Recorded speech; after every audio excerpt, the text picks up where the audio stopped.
When the development of the world's first nuclear bombs proved successful as part of the Manhattan Project, the Allies decided to use them to attack Japan and end World War II.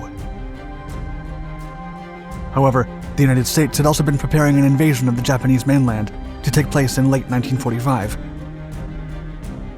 Should Operations Olympic and Coronet have taken place, this invasion would have been the largest amphibious campaign ever attempted by the U.S. Armed Forces.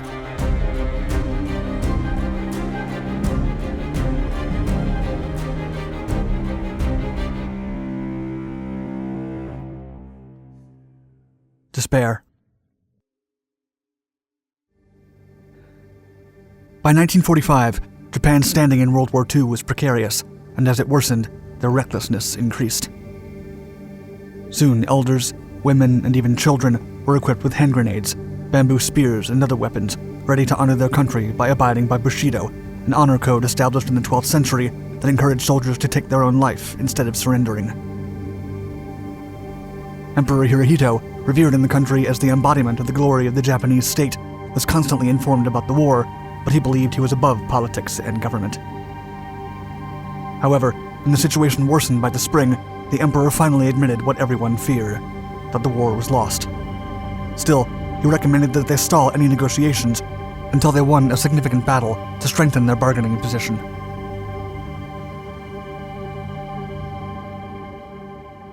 Mixed strategy.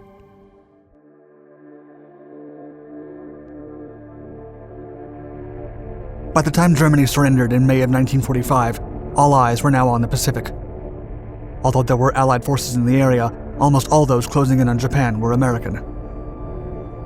Imperial Japan, a military state since the 1930s, was led by the Supreme War Council, known as the Big Six, composed of the top army, navy, and foreign ministers, and still had 4 million soldiers and extensive territories in Asia and Indochina. Still, well over half their forces were stuck in China and Manchuria, thanks to U.S. Navy submarine attacks, leaving the home islands and main territory alarmingly undefended. The Japanese Navy was running low on air and manpower, but they still had thousands of kamikaze pilots ready to give their lives in the name of their country. By the early spring, hundreds of B-29 bombers attacked Tokyo, destroying 16 square miles and leaving it unrecognizable. Although Chief of Naval Operations Admiral Ernest J. King believed that this bombing would be enough to compel Japan to surrender, others, including the influential Army Chief of Staff General George C. Marshall, were convinced that an invasion was needed. The United States Armed Forces then pursued a mixed strategy, a continuation of Japanese territory bombing while preparing for a mainland invasion. Had it not been for the successful testing of the atomic bomb in July, an event that gave America a new radical strategic option, this planned battle would have been the goriest engagement in United States history, even exceeding the Normandy landings.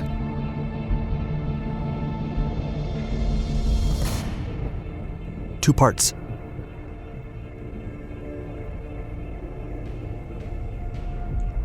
The operation was codenamed Downfall, and its leader was the legendary General Douglas MacArthur, commander of the Pacific Fleet.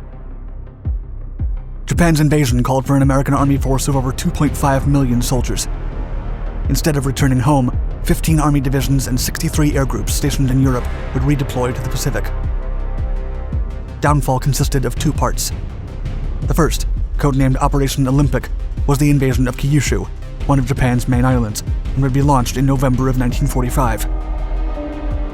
The amphibious landing was expected to be 33% larger than the one in Normandy, and would be joined by almost 30 fighter and bomb groups from the Far East Air Forces in the Philippines. In addition, the B-29s would keep bombarding the area. The second part of the operation was codenamed Coronet, and it would be launched in March of 1946, 4 months after the first American troops landed in Kyushu. This ambitious plan called for an attack on Honshu, the largest of the 3 Japanese islands and home to Kanto, the largest plain region in the country. There were many advantages in choosing the Kanto plain area for this final campaign. First, the area had plenty of beaches that could serve as landing spots, an essential part of the puzzle in all amphibious operations. In addition, the Kanto region was home to the political and communications center for Imperial Japan, which contained half of the country's war industry. If completed, Coronet would have been the largest invasion force ever assembled, requiring more than 1 million U.S. troops.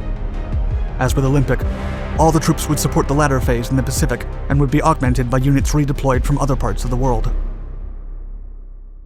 The initial landings in early March would be carried out by 10 reinforced infantry divisions, 3 marine divisions, and 2 armored divisions. The attacking forces, launched from other Pacific bases, would be continuously protected by aircraft and vessels from the Pacific Fleet.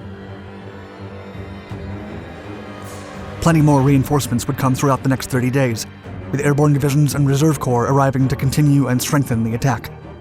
The final blow to Imperial Japan was planned to last over a month and a half. It was estimated that the US would have 25 divisions in the area by April, all instructed to seize the Kanto Plain, Tokyo, and Yokohama, and carry out any necessary attack to crush the resistance.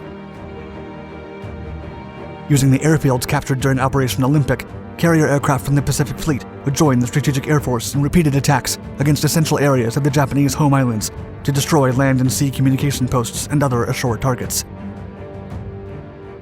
Thousands of land-based planes would then fly over Japanese-occupied land, destroying all remaining enemy aircraft and vessels.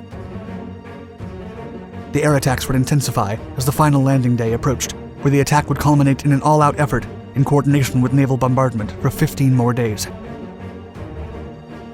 The 1st and 8th Armies, the groups charged with the assault against Japan's heartland, would finish up by destroying all opposition on their way to Tokyo, leaving them with no choice but surrender. All strategies were meticulously planned, striving to become the largest and most ambitious amphibious operation ever attempted.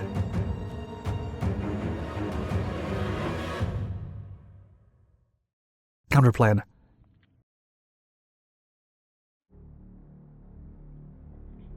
As massive as Operation Downfall was planned to be, the Japanese made several arrangements of their own to defend their land.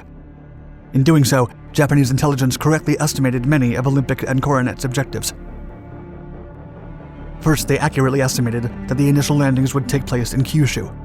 They knew the area's importance in providing air cover and operational support. The Japanese figured this out after calculating the maximum range of US fighters departing from Okinawa and realizing they could reach the southernmost tip of Kyushu. Second, they correctly assessed that their enemy would not attempt to overtake the entire island, but would instead assume a defensive posture in preparation for a more extensive series of landings near or around Tokyo. The Japanese intelligence was also correct in guessing the timing of the initial attack as November, right after typhoon season ended. With these largely accurate reports, the Big Six had plenty of months to create a counterplan. Operation Ketsugo, outlined on April 8, 1945, was a joint defense effort conducted by the entire remaining forces of the Army, Navy, and Air Force, ready to show America that they would not surrender without a fight. And by late summer, Kyushu had 16 additional Army divisions protecting the region.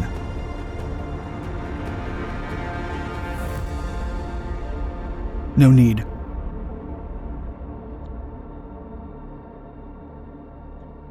After the war, President Harry S. Truman claimed that General George Marshall told him that the invasion would have cost, quote, a minimum 250,000 casualties, and might cost as many as 1 million on the American side alone.